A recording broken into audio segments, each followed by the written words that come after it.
Right, it's Tuesday, February 27th. I'm buying Coinbase right here at 192.43. Just thought I'd point this out since I have been kind of talking about this stock the last couple of days. I bought it yesterday down here for some nice gains to the upside. Today, I discussed earlier how I did buy this red to green move here and essentially broke even on it. Then I watched it come down. I was expecting it to kind of make a second push down on the day. We're still way above the midpoint of the prior day. Obviously, there's exhaustion risk to the upside here on this big, if you spread out the 15-minute chart, you can see a strong move up. But what I like here, and it's a very rare trade for me actually, but just thought I'd point it out as I'm making it. Two pushes down, taking out liquidity, the pre-market lows to yesterday's close down in this area. So I expect a bounce, obviously, is what I'm saying. Do I expect it to come all the way back up to the highs of the day? Do I expect this bar to turn green eventually? No, but I think this kind of initial push, buying it right here at the blue line, if you look at the 1-minute chart, I just jumped in on this big push down in this liquidity area.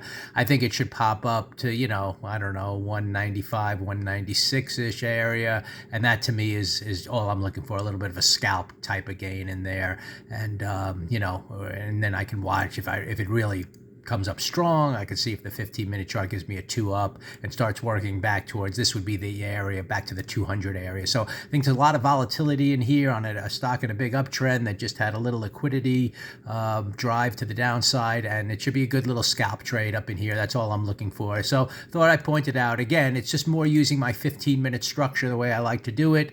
Sometimes I look for 2 pushes to the upside. Sometimes I look for inside bar breakouts. Sometimes if I see 2 pushes down to a key area, taking out liquidity in an overall uptrend that's holding the midpoint of the prior day, I can buy that. If sometimes I jump in immediately. Sometimes I wait for a green reversal bar to form and see if that is the way to get in.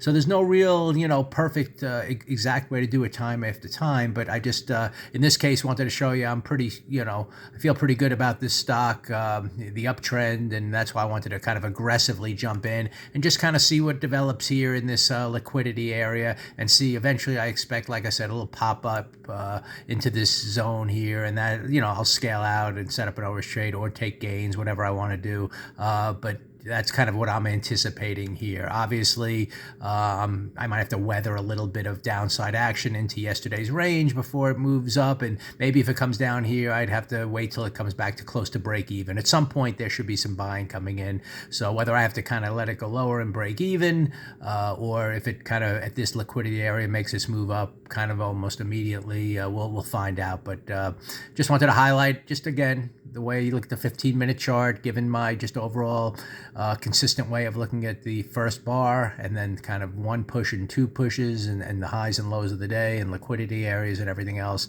So I thought I'd point out, an aggressive kind of trade I'm taking. It's not common that I do this, but we'll see if it works out in this case.